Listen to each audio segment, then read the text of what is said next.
నటువంటి 84వ కీర్తన 10వ వాక్య భాగాన్ని మనము చదువుకొని దేవుని మాటలు మనము ధ్యానం చేసుకుందాం. కీర్తనకారుడైనటువంటి దావీదు రాసినటువంటి కోరహు కుమారులు రాసినటువంటి కీర్తన 84వ కీర్తన 10వ వాక్యాన్ని మనము చదువుకుందాం. నీ ఆవరణములో ఒక దినము గడుపుట 1000 దినముల కంటే శ్రేష్టము. చూడండి, భక్తిహీనుల గుడారములలో నివసించుట కంటే నా దేవుని మందిర ద్వారము నొద్ద నుండుట నాకు ఇష్టము.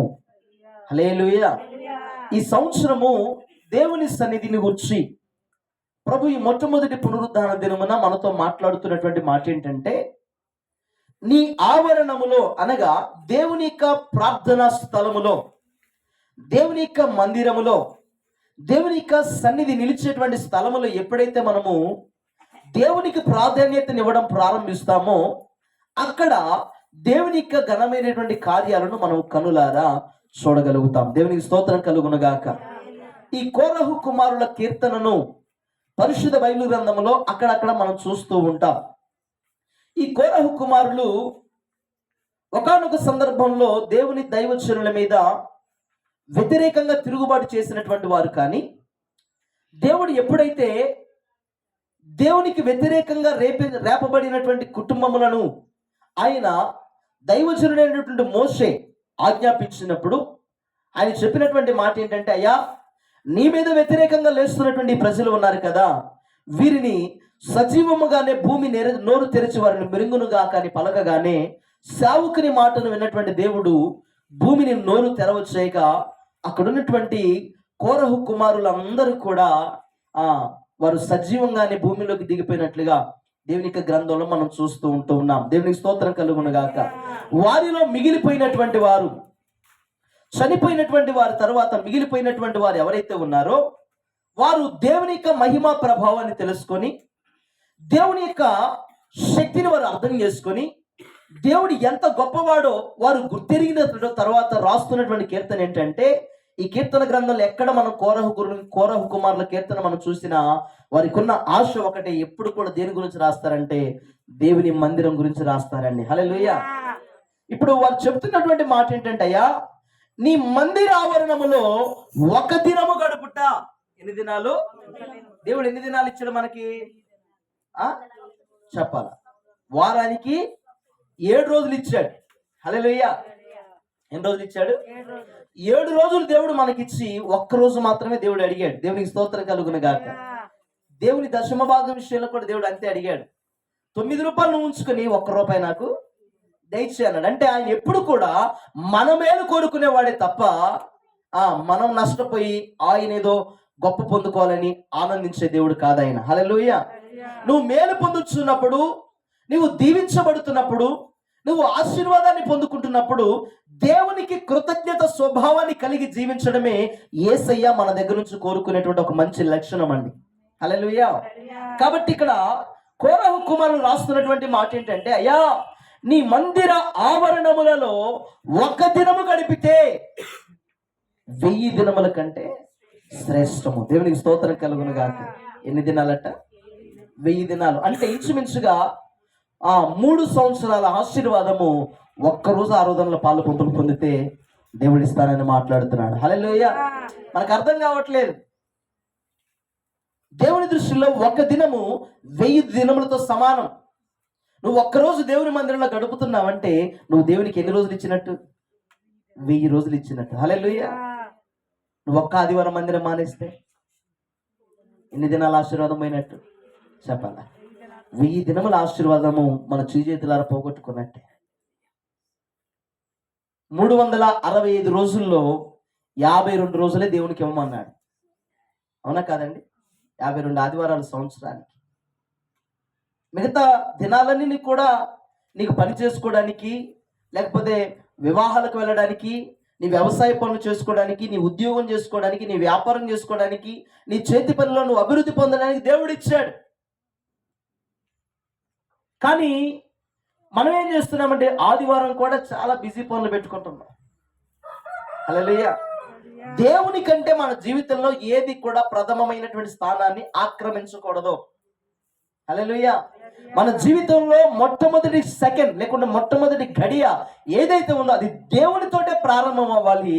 రోజుల చివరి క్షణం ఏదైతే ఉందో అది దేవుని చేతనే ముగించబడాలి. దేవునికి స్తోత్రం కలుగును గాక.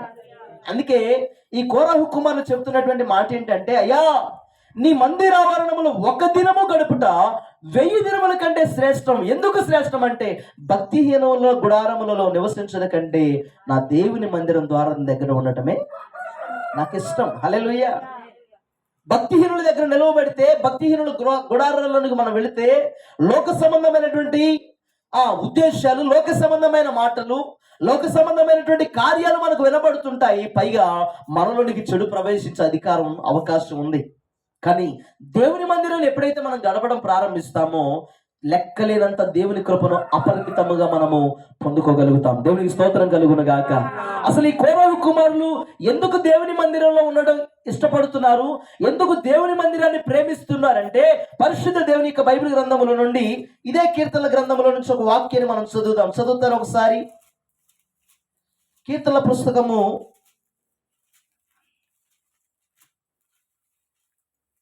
132వ కీర్తన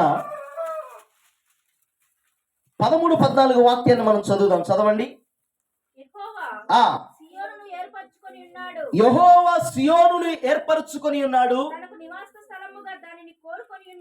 తనకు నివాస స్థలముగా దానిని కోరుకొని ఉన్నాడు. చూడండి ఏంటంట, దేనిని కోరుకున్నాడు దేవుడు అంటే దేవుని మందిరాన్ని కోరుకున్నాడు ఆయన. దేవునికి స్తోత్రం కలుగును గాక. ఇది నేను కోరుకున్న స్థానము, ఇది నిత్యము నాకు విశ్రమ స్థానముగా ఉండును. హల్లెలూయా. ఎక్కడ నివసిస్తాడంట ఆయన కోరుకున్న స్థలం ఏదైతే ఉందో, ఆయన ఏర్పాటు చేసుకున్నటువంటి మందిరం ఏదైతే ఉందో, ఎక్కడైతే పరిశుద్ధులందరూ కూడా చేరి ఆరాధిస్తారో, ఎక్కడైతే సమాజముగా కూడి ప్రభు నామాన్ని గణపరుస్తూ తమ పరిశుద్ధ జీవితాన్ని కాపాడుకోవడానికి జనులు ప్రయత్నం చేస్తూ దేవుని మందిరంలోనికి వస్తారో, ప్రభు అంట ఆ స్థలాన్ని ఇష్టపడుతున్నాడు ఆయన. హల్లెలూయా. ఆయన అంటాడు, ఇది నేను కోరుకున్న స్థానము, నేను ఇక్కడే నివాసం చేస్తా. హల్లెలూయా. దేవుని పిల్లలారా, గొర్రెల కాపరి ఎక్కడ ఉంటే గొర్రెలన్నీ అక్కడే ఉంటాయి. అందుకే కీర్తనకారుడు అన్నాడు కదా, ఏమని మాట్లాడంటే, యెహోవా నా కాపరి, నాకు లేమి కలుగుదు. దేవునికి స్తోత్రం కలుగును గాక. అంటే ఇప్పుడు దేవుడున్న స్థలములో ఒకవేళ నీవు నివాసం చేయడం ప్రారంభిస్తే, దేవునికి ప్రాధాన్యతను నువ్వు ఇవ్వడం ప్రారంభిస్తే, నీ జీవితంలో దేవుని కంటే నాకు ఏది ఎక్కువ కాదని ఎప్పుడైతే నువ్వు ఒక తీర్మానంతో దేవుని మందిరంలో సాగిపోతావో, ప్రభు యొక్క వాక్యం చెబుతున్నటువంటి మాట, నా కాపరిగా ఉన్నటువంటి దేవుడు నాతో ఎప్పుడైతే ఉంటాడో, లేకుంటే నేను ఎప్పుడైతే ఆయనతో ఉంటానో, నా జీవితంలో ఏం కలగదాయి అంటే లేమి అనేటువంటి కలగదు. హల్లెలూయా. అందుకే అంటున్నాడు, పచ్చిక గల చోట్ల ఆయన నన్ను పరుణ చేయించున్నాడు, శాంతికరమైన జలముల యొద్ద ఆయన నన్ను నడిపించుచున్నాడు. దేవునికి స్తోత్రం కలుగునుగా. హల్లెలూయా. దేవుడు ఎక్కడుంటే సంఘం అక్కడే ఉండాలండి. దేవునికి మహిమ కలుగునుగాక. హల్లెలూయా. ఈ మందిర స్థలాన్ని దాదాపుగా 2021 ప్రారంభ దినాల్లోనే మేము చూసాం. మందిరానికి స్థలం కొనాలని ఆశ అయితే మాలో ఉంది, కానీ ₹1 మా దగ్గర లేదండి. ఈ స్థలం కొనడానికి 3 సంవత్సరాలు పట్టింది. హల్లెలూయా. అనేక మంది చేతుల్లోనికి వెళ్ళింది, అనేక మంది వచ్చి చూసి వెళ్ళారు. ఈ మందిర స్థలాన్ని చూడంగానే, ప్రభువా ఈ మందిరానికి స్థలం అయితే బాగుండు కదయ్యా అని మనసులో అనుకున్న ఒక చిన్న మాట. హల్లెలూయా. 3 సంవత్సరాల తర్వాత తిరిగి మరలా మన చేతిలోనికి వచ్చి మన ద్వారానే కొనబడినటువంటి స్థలం ఇది. దేవునికి మహిమ కలుగును గాక. ఇది మనం అనుకుంటే వచ్చిన స్థలం కాదు, మనం కోరుకుంటే వచ్చిన స్థలం కాదు. ఇది దేవుడు ఎన్నుకొని ఏర్పాటు చేసుకున్న స్థలం అయి ఉన్నది. దేవునికి స్తోత్రం. దేవుడు నిత్యము ఇక్కడే నివసిస్తానంటున్నాడు. ఆయన విశ్రమ స్థానం అంటున్నాడు. ఆయన మనస్సు, ఆయన దృష్టి ఎల్లప్పుడూ ఈ స్థలంలోనే ఉంటుంది కనుక ఇప్పుడు కోరహు కుమారుల ఆశ ఏంటంటే, ప్రభువా నువ్వు ఎక్కడుంటే నేను అక్కడేనయ్యా. హల్లెలూయా. ఎందుకు ఎక్కడంటే దేవుడు ఉన్న స్థలంలో దేవుడు మనకేమేమి ఇస్తున్నాడు అంటే, ఇదే కీర్తన భాగములో ఈ 132వ కీర్తనలో 15-16 వాక్యాలు చదువుతారా? దాని ఆహారమును చూడండి, దాని ఆహారమును నేను నిండారులుగా దీవించదను, దానిలోని బీదలను ఆహారముతో తృప్తిపరుస్తాడు. హల్లెలూయా. చూడండి, దేవుడు ఏ స్థలం అయితే ఉంటాడో, దేవుడు ఏ ప్రాంతంలో అయితే నివాసం చేస్తున్నాడో, ఏ స్థలమునైతే మనం ఎక్కువగా ప్రేమిస్తున్నామో, ఏ స్థలానికైతే మనం ప్రాధాన్యతనిస్తున్నామో, ఏ దేవునికి మన మనవులు విన్నపములు తెలియజేసుకోవడానికి దేవుని మందిరానికి వస్తున్నామో, నువ్వు అడుగు పెడుతూ ఉండగానే దేవుడు నిన్ను, నీ కుటుంబాన్ని ఈ సంవత్సరం ప్రారంభంలో నుంచి ప్రభు ఆశీర్వదించునుగాక. హల్లెలూయా. నిండారులుగా అంటే అర్థం ఏంటంటే పొంగి పొర్లేలాగా దేవుడు దీవిస్తాడు. దేవునికి స్తోత్రం. ఆయన ఆశీర్వదించే దేవుడై ఉన్నాడు, కొరతలు తీర్చే దేవుడై ఉన్నాడు, ఇక్కట్లో తోడుగా ఉండే దేవుడై ఉన్నాడు, ఇబ్బందులన్నిటి నుంచి విడిపించే దేవుడై ఉన్నాడు. కనుక ఆయన ఎక్కడ ఉంటే నేను అక్కడే ఉంటా. హల్లెలూయా. దేవునికి స్తోత్రం కలుగునుగాక. భక్తులు ఒక పాట రాశాడు కదా, నీతో నేను నడువాలని, నీతో కలిసి ఉండాలని, నీతో నేను నడువాలని, నీతో కలిసి ఉండాలని, ఆశయ ఆశయ ఓ యేసయ్యా నీవే తీర్చాలయ్యా, ఆశయ ఆశయ ఓ యేసయ్యా నీవే తీర్చాలయ్యా, నీతో నేను నడువాలని, నీతో కలిసి ఉండాలని, నీతో నేను నడువాలని, నీతో కలిసి ఉండాలని. హల్లెలూయా. ఎలాంటి ఆశట? ఆయనతో కలిసి నడవాలి, ఆయనతోటే ఉండాలి. యేసయ్య ఎక్కడ ఉంటే అక్కడ సమృద్ధి ఉంటుందండి. దేవునికి స్తోత్రం కలుగునగాక. అందుకోసమని దేవుని మందిరములో ఒక దినము గడుపుట 1000 దినముల కంటే శ్రేష్టం. దేవునికి స్తోత్రం. ఎంత లక్షాధికారివైనా కావచ్చు, ఎంత కోటీశ్వరుడైనా కావచ్చు, 1000 కోట్ల సంపద నీకు ఉండొచ్చు, కానీ ఒక్క నిమిషం ఊపిరి కోట్ల రూపాయలు పెడితే రాదండి. హల్లెలూయా. నీకు ఊపిరిచ్చింది దేవుడు, నీకు ఆరోగ్యాన్ని ఇచ్చే దేవుడు. ఏమండి, నువ్వు చూడగలిగేటట్లుగా నీ కంటి చూపును మార్చగలిగినటువంటి వాడు దేవుడు. నీ గుండె కొట్టుకుంటుందంటే దేవుని యొక్క కృప ఉంది కాబట్టే ఈరోజు కొట్టుకుంటుందండి. దేవునికి స్తోత్రం కలుగునుగాక. జనవరి 1 రోజు ఇంచుమించుగా ఈ గండ్రాయిలో 4 చనిపోయారు. 4 ఒకరు చనిపోతేనే గ్రామం అంతా విషాద ఛాయలు అలుముకుంటాయి. 4 చనిపోయారు. చాలా బాధేసింది. ఈరోజు ఇంకా నువ్వు నేను సజీవులుగా ఉన్నాం కనుకనే ఆయన మందిరంలో కృతజ్ఞత చెల్లించడానికి ఆయన ఎద్దుకు మనం వచ్చామండి. హల్లెలూయా. ఎంతైనా అనుకోవచ్చు, నా దేవుని కంటే నాకు ఈ పని ఎక్కువ అనుకున్నటువంటి వాళ్ళు చాలా మంది ఉన్నారు. కానీ పని చేయాలండి, నీ చేతులు సరిగ్గా పని చేయాలి. హల్లెలూయా. ఆరోగ్యం సరిగా ఉంటేనే కదండి నువ్వు పని చేయగలిగేది. ఆరోగ్యం సరిగా ఉంటేనే కదా నువ్వు అన్నం తినగలిగేది. నువ్వు ఆరోగ్యం సరిగా ఉంటేనే కదా నడవగలిగేది. మరి ఇన్ని నీ జీవితంలో మేలు జరిగిస్తున్న దేవునికి ఒక్కరోజు ఇవ్వలేనటువంటి చాలా మంది దేవుని బిడ్డలు దేవునికి దూరంగా ఉండేటువంటి వారు ఉన్నారు. హల్లెలూయా. నిజంగా చెప్పండి, రోజుకి ఎన్ని గంటలు అమ్మా చెప్పాలా? ఎన్ని గంటలు? 24 గంటలు. 24 గంటలు దేవునికి ఇస్తున్నామా? చెప్పండి. ఎన్ని గంటలు ఇస్తున్నాం? మహా అయితే 2.5 గంటలు. ఇంకొంచెం సమయం ఎక్కువైతే ఇంకొక అరగంట. అంటే మొత్తం మీద దేవునికి ఇచ్చేది ఎన్ని గంటలు? మనం 3 గంటల సమయం. అంటే 1/10 సమయం ఇస్తున్నాం మనం. దేవునికి స్తోత్రం కలుగునుగాక. నిమిషానికి 6 నిమిషాలు. నిమిషానికి గంటకి 6 నిమిషాలు తీయాలి మనం ప్రార్థనకి. 24 గంటలకి ఎన్ని నిమిషాలు తీయాలి? 2 గంటల 45 నిమిషాలు తీయాలి. హల్లెలూయా. దేవుని మందిరంలో 2 గంటల 45 నిమిషాలు కూర్చోలేనటువంటి మనము పరలోక రాజ్యానికి వెళ్తామంటే మామూలు విషయం కాదు. హల్లెలూయా. పరలోక రాజ్యంలో యుగ యుగాలు దేవుడితో గడపాలంటే ఇక్కడ 2 గంటల 45 నిమిషాలు ప్రభుని ఆరాధించలేకపోతున్నావు. ఆ 2 గంటల 45 నిమిషాలు కూడా నీకు సమయం దొరకట్లేదంటే నీ జీవితంలో దేవుని స్థానం ఎక్కడుందో ఒకసారి ఆలోచన చేసుకోవాలి. హల్లెలూయా.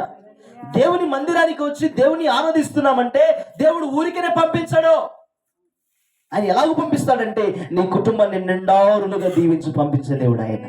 హల్లెలూయా. ఆయన ఆహారముతో తృప్తిపరిచే దేవుడు, నిన్ను పస్తు పెట్టే దేవుడు కాదండి. దేవునికి స్తోత్రం కలుగును గాక. గడిచిన సంవత్సరం ఎన్ని అప్పులు ఉన్నాయి మనకి? గడిచిన సంవత్సరాలు ఎన్నిసార్లు హాస్పిటల్కి వెళ్ళాం మనం? గడిచిన సంవత్సరంలో ఎంతమంది మన మీదకి యుద్ధానికి లేకుండా శత్రుత్వానికి వచ్చారు? అన్ని స్థలాల్లో కూడా దేవుడు నీ కుటుంబంలో కొరత లేకుండా నీ కుటుంబాన్ని పోషించాడు ఆయన. హల్లెలూయా. ఏమండి, ఆర్థికమైనటువంటి పరిస్థితులు కూడా సరిగ్గా లేనప్పుడు అయ్యో నాకు సహాయం ఎక్కడి నుంచి వస్తుందని చెప్పి ఒకవేళ మనం అనుకున్నటువంటి సందర్భాలు లేకపోవచ్చు, కానీ అలాంటి పరిస్థితుల్లో కూడా నీకు సహాయం ఎక్కడి నుంచి ఒక దగ్గర నుంచి దేవుడు తీసుకొచ్చు. దేవునికి స్తోత్రం కలుగును గాక. అందుకే కోరహు కుమారుల వంటి ఆశ, ఆలోచన, ఆసక్తి ఎవరికి ఉండాలంటే సంఘములో ఉన్న మనందరికీ కూడా నిశ్చయముగా దేవుడు అనుగ్రహించును గాక.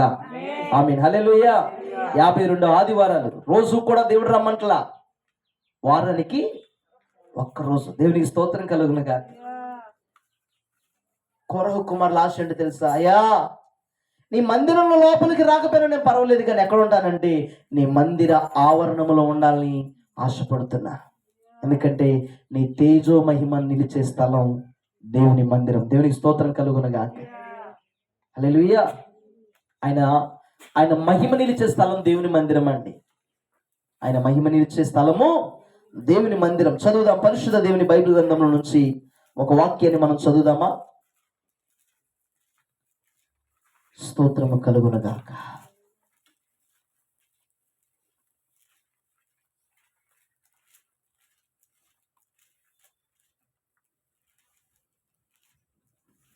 కీర్తన గ్రంథం 26వ కీర్తన 8వ వాక్యాన్ని మనం చదువుదామా?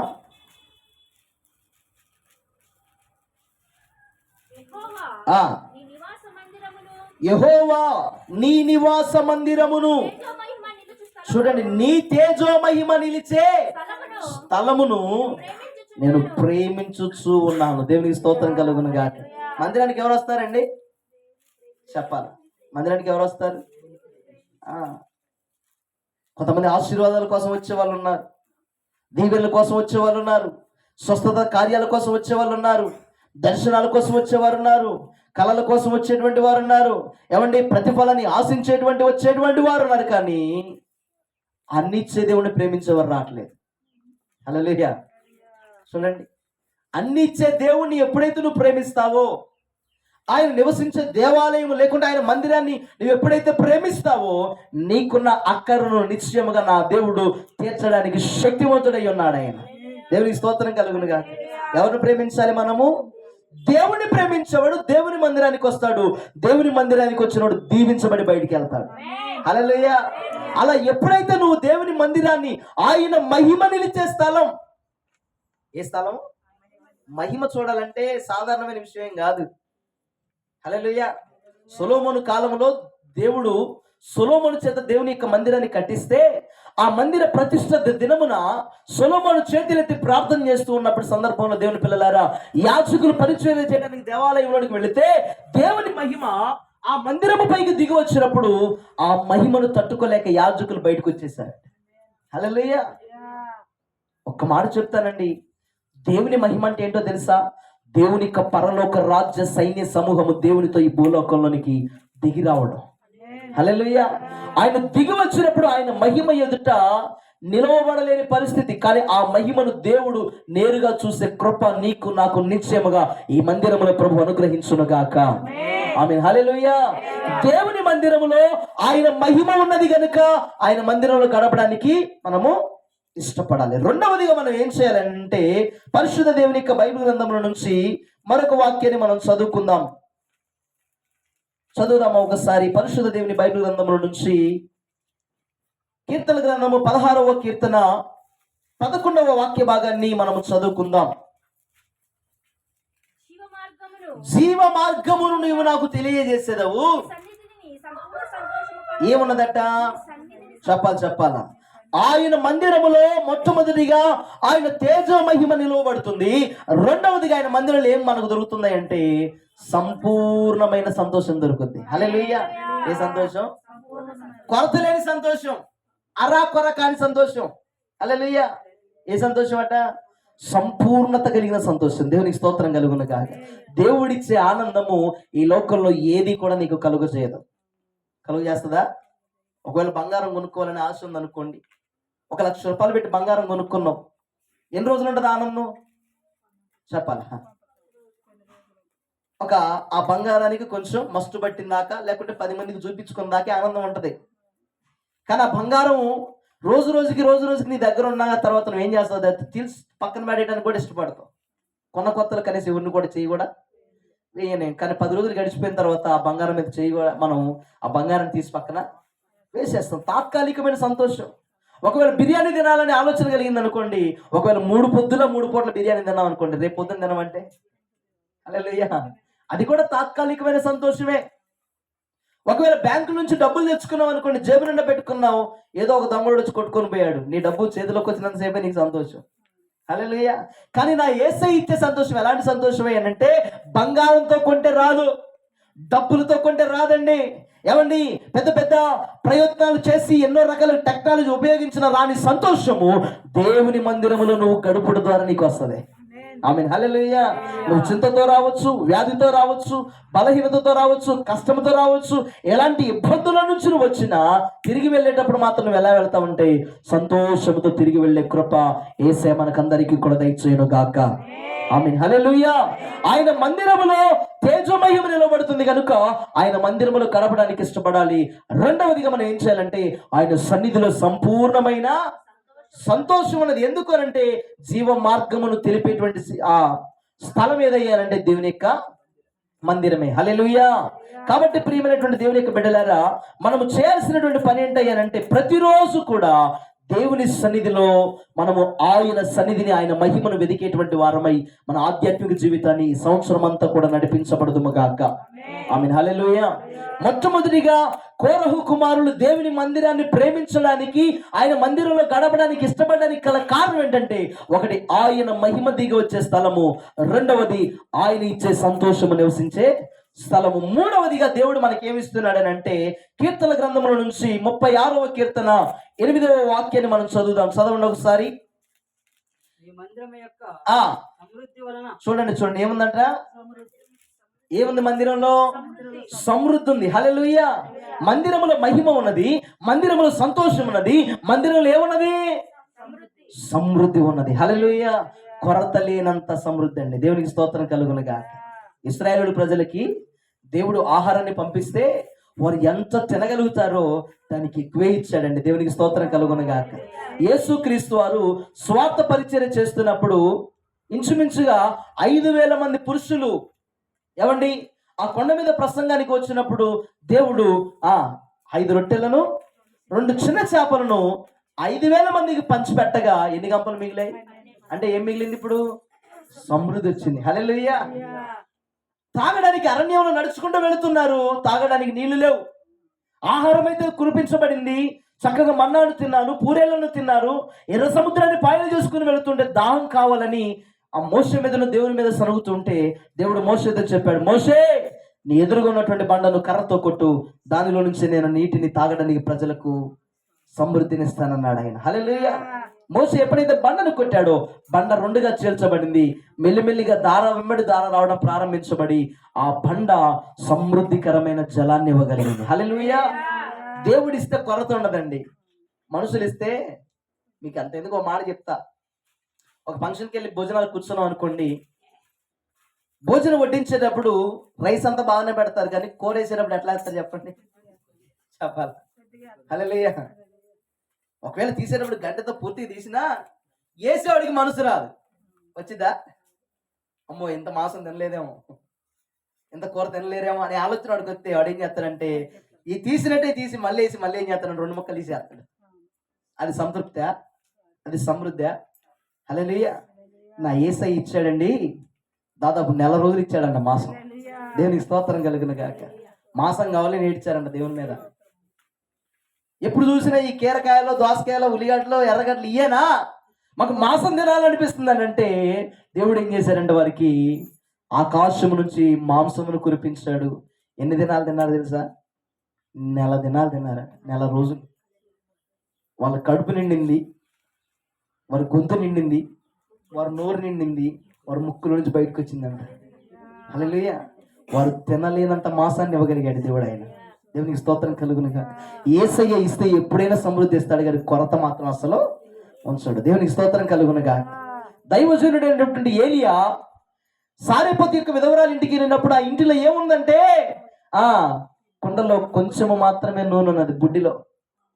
అమ్మా నీ దగ్గర ఏమున్నదంటే ఆమె చెప్పింది, అయ్యా నా బుడ్డిలో కొంచెము మాత్రమే నూనె ఉన్నది అనగానే దైవ సేవకుడు చెప్పాడు, నీకు దొరికిన కుండలన్నీ నీ కుమారులను అడిగి తీసుకొచ్చుకొని పంపించు అని చెప్పి ఆ కుండలన్నీ తీసుకుని ఇంట్లోకి వచ్చిన తర్వాత, అమ్మా ఇప్పుడు నీవును నీ కుమారుడు తలుపులు వేసుకుని ఇంట్లో చక్కగా ప్రార్థన చేయండి అని చెప్పగానే ఆ కుండలో ఉన్న నూనె ఎన్ని కుండలు నింపేసిందో. హల్లెలూయా. ఇక చాలు, లేకుంటే అయ్యా ఇక కుండలు అప్పు తేయడానికి ఎక్కడ ఏ ఇంటిలో లేవు అని ఎప్పుడైతే ఆ మాట చెప్పారో, ఆ మాట చెప్పే వరకు కుండలో నుంచి నువ్వు ఏమొస్తుందంట, నూనె వస్తూనే ఉన్నది. హల్లెలూయా. అంటే యేసయ్య చేసే కార్యాలు మనుషుల కన్నులకి కనబడవు, దేవుని మనుషుల హృదయానికి అర్థం కావు, అవి కంటికి కనబడవు, మన చెవికి వినబడవండి. దేవునికి స్తోత్రం కలుగును గాక. నీ పట్ల దేవుడు ఏది చేయాలన్నా సమృద్ధికరంగానే చేయాలనుకున్నాడు, కానీ కొరత ఎవరి దగ్గర ఉందంటే మన దగ్గరే ఉంది. ఒక ఆదివారం మొత్తం ఆదివారం రావు ఏమండి, ఒకరోజు ఉజ్జీవంగా సపోర్ట్ కొడతాం, ఇంకో రోజు నీరసంగా సపోర్ట్లు కొడతాం. దేవుని సన్నిధిలో సంపూర్ణమైన సంతోషాన్ని అనుభవించాలంటే నువ్వు ప్రభుని ఎలా ఆరాధన చేయాలి, సంపూర్ణంగానే ఆరాధన చేయాలి. ఈరోజు మందిరానికి వచ్చి వెళుతున్నానంటే ఉత్తిగా వచ్చి వెళ్ళిపోకూడదు. నా దేవుడు నా ద్వారా మహిమపరచబడాలి, నా చప్పట్లు, నా స్వరము, నా పాదములు, నా మనస్సు, నా తలంపులు అన్ని కూడా యేసయ్యను సంపూర్ణంగా స్వస్థపరచ ఆరాధించగలగాలి, సంపూర్ణంగా సంతోషపరచగలగాలి అనే ఉద్దేశంతో ఎప్పుడైతే వస్తావో వెళ్ళేటప్పుడు నువ్వు ఒట్టిగా మాత్రం వెళ్ళవండి. హల్లెలూయా. దేవుడు సమృద్ధితోటే నేను పంపించును గాక, సంతోషముతోనే పంపించును గాక. ఆయన మహిమ చేత దేవుడు నిన్ను నింపి దేవుడు మీ ఇళ్లకు దేవుడు నడిపించుకును గాక. ఆమేన్. హల్లెలూయా. ఈ సంవత్సర ప్రారంభ దినాన దేవుడు మనందరితో కూడా మాట్లాడుతున్నటువంటి మాట ఏంటంటే, నువ్వు మందిరంలో ఉన్న దేవుణ్ణి, మందిరంలో ఉన్న సంఘాన్ని, మందిరంలో ఉన్న సేవకుణ్ణి నువ్వు ఎప్పుడైతే ప్రేమిస్తావో నీకు కావలసిన సమృద్ధిని దేవుడు సియోనులో నుండి మనందరికీ కూడా అనుగ్రహించును గాక. ఆమేన్. హల్లెలూయా. చెప్పండి. దేవుని మందిరంలో ఏమేమి ఉన్నాయి? దేవుని మందిరంలో మొట్టమొదటిగా ఆయన మహిమ ఉంటది. హల్లెలూయా. రెండవదిగా ఆయన మందిరంలో సంపూర్ణమైన సంతోషం ఉంటుంది. మూడవదిగా ఏముంటుంది అంటే సమృద్ధి ఉంటుంది. దేవునికి స్తోత్రం కలుగునుగా. కాబట్టి ప్రియమైనటువంటి దేవుని బిడ్డలారా, ఈ పగటి పూట దైవ సేవకునిగా, దేవుని ప్రతినిధినిగా నేను చెప్తున్నటువంటి మాట ఏంటంటే, ఈ సంవత్సరంలో ఏ ఒక్క ఆదివారం కూడా మిస్ అవ్వకుండా సంపూర్ణంగా ఈ సంవత్సరం అంతా ప్రభువుని మనము ఆరాధించుదము గాక. ఆమేన్. హల్లెలూయా. మేలు చేత మన హృదయాలను ఆయన తృప్తిపరిచే దేవుడై ఉన్నాడండి. నీ బాధ ఏదైనా కావచ్చు, నీ కష్టం ఏదైనా కావచ్చు, నీకున్న సమస్య ఎంత పెద్దదైనా కావచ్చు, కానీ నా దేవుడు ఆ సమస్య నుంచి విడిపించి సమృద్ధికరమైన మార్గంలో దేవుడు మనందరినీ కూడా నడిపించును గాక. ఆమేన్. హల్లెలూయా. అందుకోసమే మనం ఎవరిని ప్రేమించాలంట? దేవుని తేజో మహిమ నిలిచే స్థలాన్ని ప్రేమించాలి. దేవుడు ఉండే స్థలాన్ని మనము ప్రేమించాలి. దినవృత్తాంతముల గ్రంథంలో దేవుడు ఒక మాట మాట్లాడతాడు, నా మనస్సు, నా కనుదృష్టి ఎల్లప్పుడూ ఈ స్థలములో నిలుస్తాయి. హల్లెలూయా.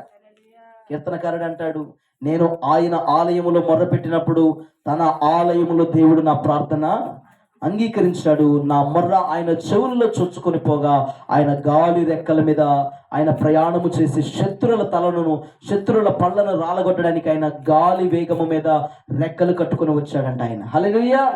దేవునికి స్తోత్రము కలుగును గాక.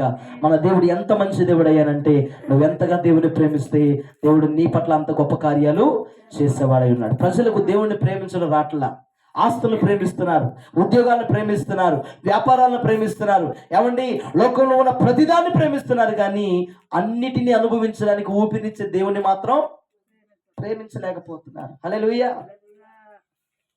మనం ఎవరినైనా ప్రేమించామనుకోండి, భర్తను భార్యను, భార్య కోసం భర్త ఏదైనా తీసుకురాగలుగుతాడు.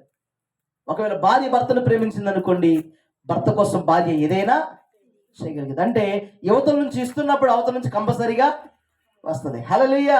నువ్వు దేవుడిని ఎంతగా ప్రేమిస్తే నీ కొరకు దేవుడు ఏం చేస్తాడనంటే, ఒక వాక్యం చదువుదాం. చివరిగా ఒక మంచి మాటను చదువుదాం. మలాకీ గ్రంథము, పరిశుద్ధ దేవుని బైబిల్ గ్రంథం నుంచి మలాకీ పుస్తకము,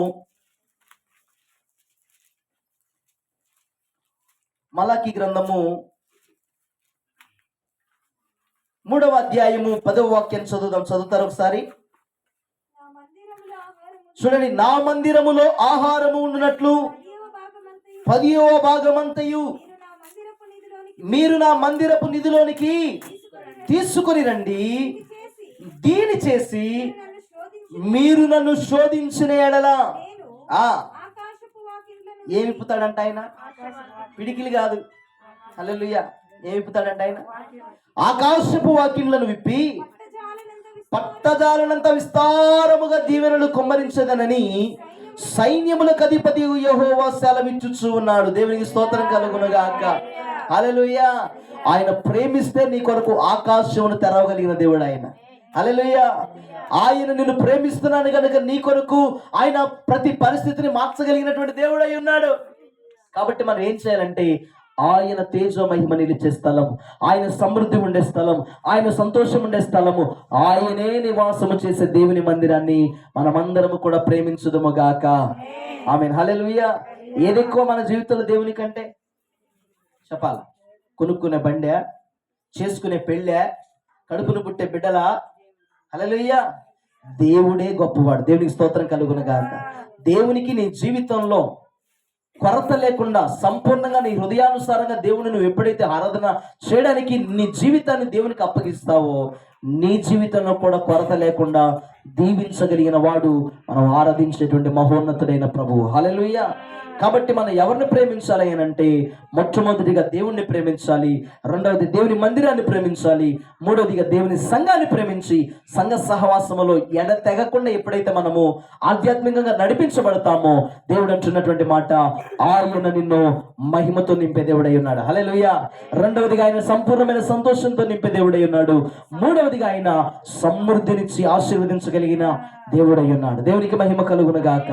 యేసుక్రీస్తు వారు కూడా చెప్పినటువంటి మాట పరిశుద్ధ బైబిల్ గ్రంథంలో ఆయన చెప్పినటువంటి మాట ఏంటంటే, ఎవడైతే నా మాటలు విని వాటి చొప్పున చేస్తాడో నేను వాని యందును వాడు నాలో కూడా నాలో నివసిస్తారు గనుక మేమేం చేస్తామంటే వాడు బహుగా అభివృద్ధి పొందుతాడంటే. హల్లెలూయా.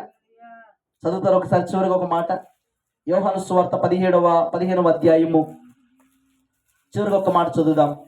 యోహాను సువార్త 15వ అధ్యాయము 4వ వాక్యాన్ని చదువుతారా?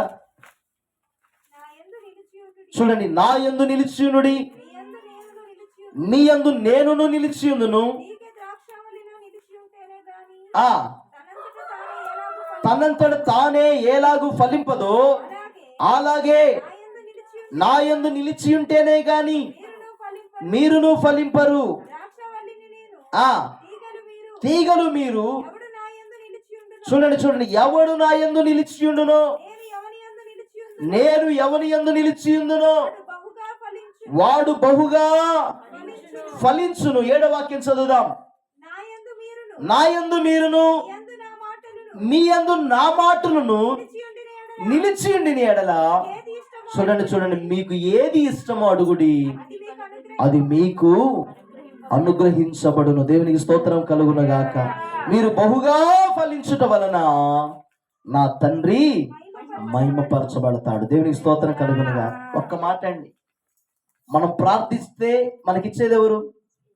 దేవుడే కదా. హల్లెలూయా. మనకిచ్చినటువంటి ద్వారా వచ్చిన ఆనందాన్ని మన కళ్ళలో చూసేది ఎవరు? దేవుడే. హల్లెలూయా. మనం ప్రార్థిస్తే మనకిచ్చేది దేవుడే. మనం ఆనందపడుతుంటే మన ఆనందం ద్వారా సంతోషపడేవాడు కూడా దేవుడే. కాబట్టి ఆయన ఆనందించాలి, మన ఆనందం కూడా పరిపూర్ణం అవ్వాలంటే మనం ఎవరిలో నిల్చుండాలంటే యేసయ్యలో నిలుచుండాలా. దేవుని స్తోత్రం కలుగును గాక. దేవునిలో నిలుచుండాలా. దేవుని మాటలు మనలో నిలుచున్నప్పుడు మనము బహుగా ఫలిస్తాము. దేవుని కృప మనకు తోడుగా ఉంటుంది. ఆయన నిత్య రాజ్యము చేరే వరకు ఆయనే మనందరినీ కూడా నడిపించి ఆశీర్వదించి ఆయన మందిరములో ఉన్న సమృద్ధి, సంతోషము, మహిమ చేత దేవుడు మనందరినీ కూడా నింపి వర్ధిల్లింప చేయును గాక. ఆమేన్. హల్లెలూయా. దేవుడి కొద్ది మాటలు దీవించి ఆశీర్వదించి మనందరి వినికిడిలో ఫలింపజేయును గాక. ఆమేన్. హల్లెలూయా. తలలు వంచండి, చిన్న ప్రార్థన చేసుకుందాం. ఈ పగటి పూట ప్రభు మనతో మాట్లాడిన మహాగణుడైన మా ప్రియ పరమ తండ్రి, అత్యంత కృపా కనికరము కలిగినటువంటి సర్వ సమృద్ధి కలిగిన దేవ, సర్వ సంపదలు కలిగినటువంటి మా యేసు రక్షక మీకు స్తోత్రం. ప్రభువా, గడిచిన సంవత్సరముల దేవా మాకున్న పనులను బట్టి, మాకున్న కార్యక్రమాలను బట్టి, మాకున్నటువంటి ప్రభువా బలహీనతలను బట్టి నాయన సరిగా మేము ఆరాధన చేయలేకపోయామేమో. అయినా 2026 సంవత్సరం మొదటి రోజునే, మొదటి పునరుద్ధాన దినమునే ప్రభువా నీ మందిరం యొక్క విలువను ప్రభువా మీరు మాకు తెలియపరిచినందుకు నీకు స్తోత్రం. పరిశుద్ధులందరితో కూడా కలిసి వారానికి ఒక్కరోజైనా నీ మందిరంలో గడిపి మనసారా ఆరాధించి ఆస్వాదించి నీ కృపను పొందుకొని ప్రభువా వారమంతటికి కావలసిన దీవెన పొందుకోవడానికి కావలసిన సిద్ధపాటు మాకు కావాలని పగటిపూట మీరు మాతో మాట్లాడేందుకు నీకు స్తోత్రాలు.